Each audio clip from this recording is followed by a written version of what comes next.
ભરૂચ જિલ્લા ભાજપ દ્વારા અંકલેશ્વર તપોવન આશ્રમ ખાતે 14 મંડળોના પંડિત દીનદયાળ ઉપાધ્યાય પ્રશિક્ષણ વર્ગનું આયોજન કરવામાં આવ્યું હતું, જેમાં અંકલેશ્વર અને ભરૂચ શહેર સંગઠનના હોદ્દેદારો માટે પ્રશિક્ષણ સત્ર યોજાયું હતું। પ્રશિક્ષણ વર્ગ દરમિયાન શહેર ભાજપના હોદ્દેદારોએ સંગઠનાત્મક કાર્યપદ્ધતિ, પક્ષની વિચારધારા, જનસંપર્ક અને કાર્યકર્તા વિકાસ સંબંધિત વિવિધ 7 વિષયો પર માર્ગદર્શન મેળવી એક દિવસીય તાલીમ લીધી હતી। પ્રશિક્ષણ દ્વારા સંગઠનને વધુ મજબૂત બનાવવા અને કાર્યકર્તાઓની કાર્યક્ષમતા વધારવા પર ભાર મૂકવામાં આવ્યો હતો। કાર્યક્રમમાં ભરૂચ જિલ્લા ભાજપ પ્રમુખ પ્રકાશ મોદી, જિલ્લા ઉપપ્રમુખ નિરલ પટેલ, જિલ્લા મહામંત્રી પરેશ પટેલ, જિગ્નેશ મિસ્ત્રી સહિત જિલ્લાના અગ્રણીઓ, નેતાઓ અને હોદ્દેદારો ઉપસ્થિત રહ્યા હતા।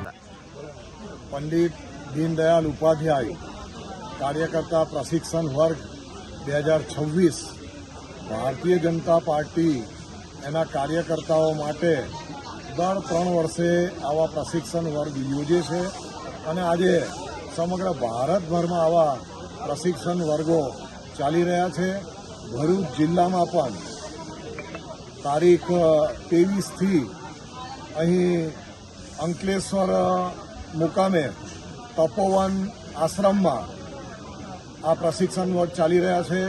એમાં અત્યાર સુધી જંબુસર તાલુકો, જંબુસર નગર, આમોદ તાલુકો, આમોદ નગર, વાગરા તાલુકો, ભરૂચ તાલુકાના ભારતીય જનતા પાર્ટીના ચૂંટાયેલા પદાધિકારીઓ, કાર્યકર્તાઓ, હોદ્દેદારો આ લોકોનો પ્રશિક્ષણ વર્ગ થઈ ગયો છે અને આગામી દિવસોમાં બાકી રહેલા મંડળોના કાર્યકર્તાઓ, ચૂંટાયેલા અધિકારીઓ, હોદ્દેદારોનો પ્રશિક્ષણ વર્ગ ચાલુ છે। એ 29 તારીખ સુધી અવિરત ચાલુ રહેશે।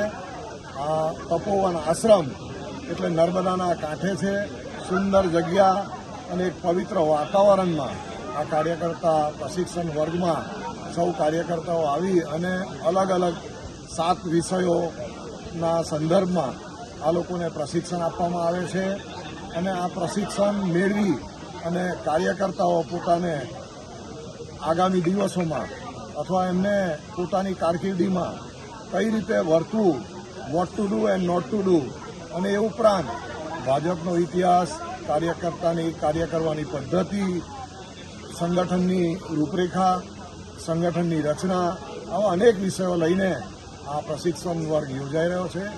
અનુભવી અને સિનિયર આગેવાનો આ કાર્યકર્તાઓને પ્રશિક્ષણ વર્ગમાં પોતાનું વક્તવ્ય આપી અને સમજ આપે છે।